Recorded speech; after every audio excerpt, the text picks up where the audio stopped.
कहानी सागर में आप सभी का स्वागत है। आज मैं आपको सोमवार के व्रत की कहानी सुनाऊंगी, जिसका विशेष महत्व बताया गया है। सोमवार के दिन भगवान शिव की पूजा के पश्चात कहानी सुननी चाहिए, इससे सभी सुख प्राप्त होते हैं। सोमवार व्रत की कहानी। एक बहुत धनवान साहूकार था, जिसके घर धन आदि किसी प्रकार की कमी नहीं थी, परंतु उसको एक दुख था कि उसके कोई पुत्र नहीं था। वह इसी चिंता में रात दिन रहता था। वह पुत्र की कामना के लिए प्रति सोमवार को शिवजी का व्रत और पूजन किया करता था तथा शाम को शिव मंदिर में जाकर शिवजी के सामने दीपक जलाया करता था। उसके इस भक्ति भाव को देखकर एक समय पार्वती जी ने शिवजी से कहा, महाराज, यह साहूकार आपका भक्त है और हमेशा आपका व्रत और पूजन बड़ी श्रद्धा से करता है। इसकी मनोकामना पूर्ण करनी चाहिए। शिवजी ने कहा, हे पार्वती, जैसे किसान खेत में जैसा बीज बोता है वैसा ही फल काटता है, उसी प्रकार इस संसार में प्राणी जैसा कार्य करते हैं वैसा ही फल भोगते हैं।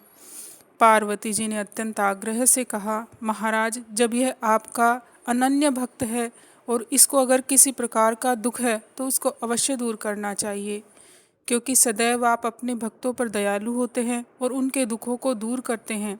यदि आप ऐसा नहीं करेंगे तो मनुष्य आपकी सेवा तथा व्रत क्यों करेंगे। पार्वती जी का ऐसा आग्रह देखकर शिवजी कहने लगे, हे पार्वती, इसके कोई पुत्र नहीं है। यह इसी चिंता में अति दुखी रहता है।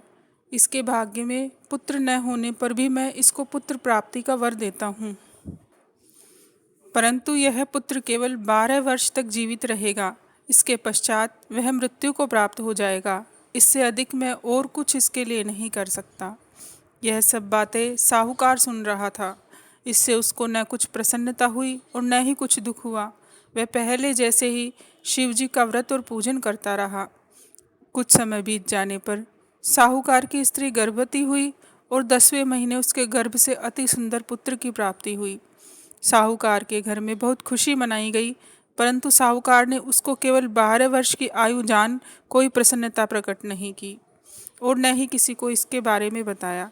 जब वह बालक 11 वर्ष का हो गया तो उस बालक की माता ने उसके पिता से विवाह आदि के लिए कहा, तो वह साहूकार कहने लगा कि अभी मैं इसका विवाह नहीं करूँगा, अपने पुत्र को काशी जी पढ़ने के लिए भेजूँगा। फिर साहूकार ने अपने साले अर्थात बालक के मामा को बुलाकर और उसका बहुत सा धन देकर कहा, तुम इस बालक को काशी जी पढ़ने के लिए ले जाओ और रास्ते में जिस स्थान पर भी जाओ यज्ञ करते जाओ और ब्राह्मणों को भोजन कराते जाओ। दोनों मामा भांजे यज्ञ करते और ब्राह्मणों को भोजन कराते जा रहे थे। रास्ते में उनको एक शहर पड़ा। उस शहर में राजा की कन्या का विवाह था और दूसरे राजा का लड़का जो विवाह कराने के लिए बारात लेकर आया था वह एक आंख से काना था। उसके पिता को इस बात की बड़ी चिंता थी कि कहीं वर को देखकर कन्या के माता पिता विवाह में किसी प्रकार की अड़चन पैदा न कर दे। इस कारण जब उसने अति सुंदर सेठ के लड़के को देखा तो उसने मन में विचार किया कि क्यों न दरवाजे के समय इस लड़के से वर का काम चलाया जाए। ऐसा विचार कर वर के पिता ने उस लड़के और मामा से बात की तो वो राजी हो गए। फिर उस लड़के को वर के कपड़े पहनाकर तथा घोड़ी पर चढ़ाकर दरवाजे पर ले जाया गया और तथा सभी कार्य प्रसन्नता से पूर्ण करवाया गया। फिर वर के पिता ने सोचा, यदि विवाह कार्य भी इस लड़के से करा लिया जाए तो क्या बुराई है। ऐसा विचार कर लड़के और उसके मामा से कहा, यदि आप फेरों का और कन्यादान का काम भी करा दे तो आपकी बड़ी कृपा होगी। मैं इसके बदले में आपको बहुत सा धन दूंगा। तो उन्होंने स्वीकार कर लिया। विवाह कार्य भी बहुत अच्छी तरह से संपन्न हो गया। परंतु जिस समय लड़का जाने लगा तो उसने राजकुमारी की चुनरी के पल्ले पर लिख दिया कि तेरा विवाह तो मेरे साथ हुआ है, परंतु जिस राजकुमार के साथ तुमको भेजेंगे वह एक आंख से काना है। मैं काशी जी पढ़ने जा रहा हूँ।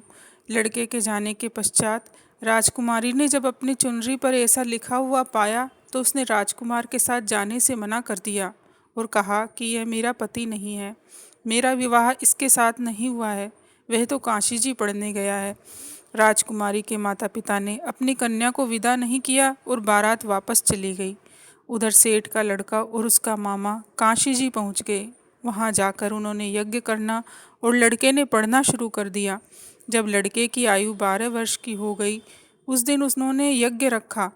लड़के ने अपने मामा से कहा, मामा जी, आज मेरी तबीयत कुछ ठीक नहीं है। मामा ने कहा, अंदर जाकर सो जाओ। लड़का अंदर जाकर सो गया और थोड़ी देर में उसके प्राण निकल गए। जब उसके मामा ने आकर देखा तो वह मुर्दा पड़ा है और उसको बड़ा दुख हुआ और उसने सोचा कि अगर मैं अभी रोना पीटना मचा दूंगा तो यज्ञ का कार्य अधूरा रह जाएगा।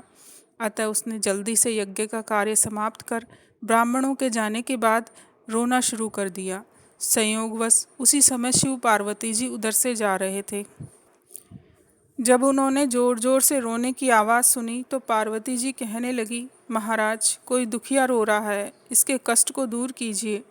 जब शिव पार्वती ने पास आकर देखा तो वहाँ एक लड़का मुर्दा पड़ा था। पार्वती जी कहने लगी, महाराज, यह तो उसी सेठ का लड़का है जो आपके वरदान से हुआ था। शिव जी कहने लगे, हे पार्वती, इसकी आयु इतनी ही थी, सो यह भोग चुका है। तब पार्वती जी ने कहा, हे महाराज, इस बालक को और आयु दो, नहीं तो इसके माता पिता तड़प तड़प कर मर जाएंगे। पार्वती जी के बार बार आग्रह करने पर शिवजी ने उसको जीवन वरदान दिया और शिवजी महाराज की कृपा से लड़का जीवित हो गया। शिव पार्वती जी कैलाश चले गए। वह लड़का और मामा उसी प्रकार यज्ञ करते हुए ब्राह्मणों को भोजन कराते हुए अपने घर की ओर चल पड़े।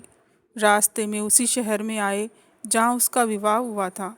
वहाँ पर आकर उन्होंने यज्ञ आरंभ कर दिया तो उस लड़के के ससुर ने उनको पहचान लिया और अपने महल में ले जाकर उनकी बड़ी खातिर की। साथ ही बहुत दास दासियों सहित आदरपूर्वक लड़की और जवाई को विदा किया। जब वे अपने शहर के निकट आए तो मामा ने कहा, मैं पहले घर जाकर खबर कराता हूँ। जब उस लड़के का मामा घर पहुँचा तो लड़के के माता पिता घर की छत पर बैठे थे और यह प्रण कर रखा था कि यदि हमारा पुत्र सकुशल लौट आएगा तो हम राजी खुशी नीचे आ जाएंगे, नहीं तो छत से गिरकर अपने प्राण दे देंगे। इतने में उस लड़के के मामा ने आकर यह समाचार दिया कि आपका पुत्र आ गया है तो उनको विश्वास नहीं हुआ। उसके मामा ने शपथ पूर्वक कहा कि आपका पुत्र अपनी स्त्री के साथ बहुत सारा धन लेकर आया है।